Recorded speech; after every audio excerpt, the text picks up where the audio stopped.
Vous nous avez révélé, Alain Dagneau, vous êtes historien et agrégé d'histoire, que les plus chauds de l'histoire, c'était Henri IV et Napoléon III. Alors j'ai envie de vous demander forcément, quels étaient les moins chauds, peut-être même ceux qui n'aimaient pas du tout faire l'amour? Alors, il y a eu Louis XVI, parce que Louis XVI, ça l'intéressait pas. Non. Il s'intéressait beaucoup à la géographie. C'était un grand bonhomme d'ailleurs. Sa vie a été écourtée aussi. Oui, quelque peu. Il n'y a pas que la vie qui a été écourtée. Là, mais c'était quelqu'un d'assez étonnant.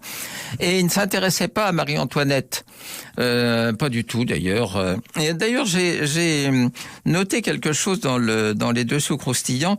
C'est que tout le monde s'inquiétait parce qu'ils n'avaient pas d'enfants avec Marie-Antoinette. Et c'était important d'avoir un héritier, c'était même le plus important. Donc le frère aîné de Marie-Antoinette, le futur empereur d'Allemagne, est venu en France. Il est venu jusque dans la chambre du roi et de la reine pour se rendre compte.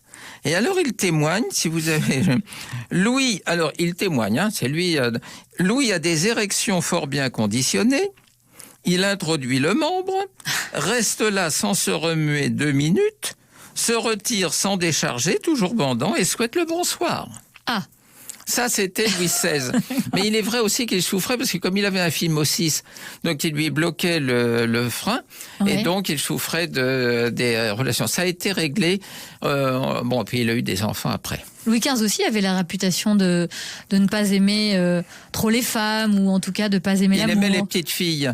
Il aimait les petites filles, il avait ses rabatteurs. C'était un sinistre individu qui aujourd'hui d'ailleurs serait en prison parce qu'il les voulait jeunes et vierges, parce qu'il avait terriblement peur des maladies et notamment des maladies sexuelles. C'est lui qui avait créé un harem, c'est ça Ah oui, au Parc aux Cerfs. Au Parc aux Cerfs, où là, il avait des pavillons et il allait choisir les filles, et une fois qu'elles avaient fait leur office, il leur faisait verser une petite bourse d'argent. Et cette histoire de Thérèse, l'épouse de Louis XIV, qui accouche le 16 novembre 1664 d'un enfant, et cet enfant est noir.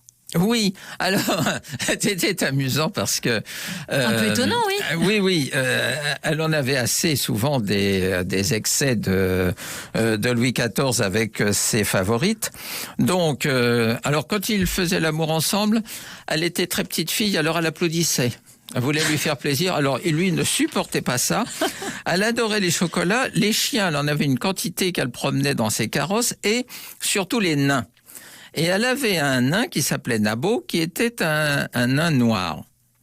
Et donc, il y a une naissance d'une enfant noire, et il fallait quand même expliquer les choses. Alors, un minimum. Au minimum. Donc, la version qui a couru, c'est que Marie-Thérèse avait fait une crise de colère à un moment. Donc, elle avait été noire de colère, et donc elle avait donné naissance à un enfant noir.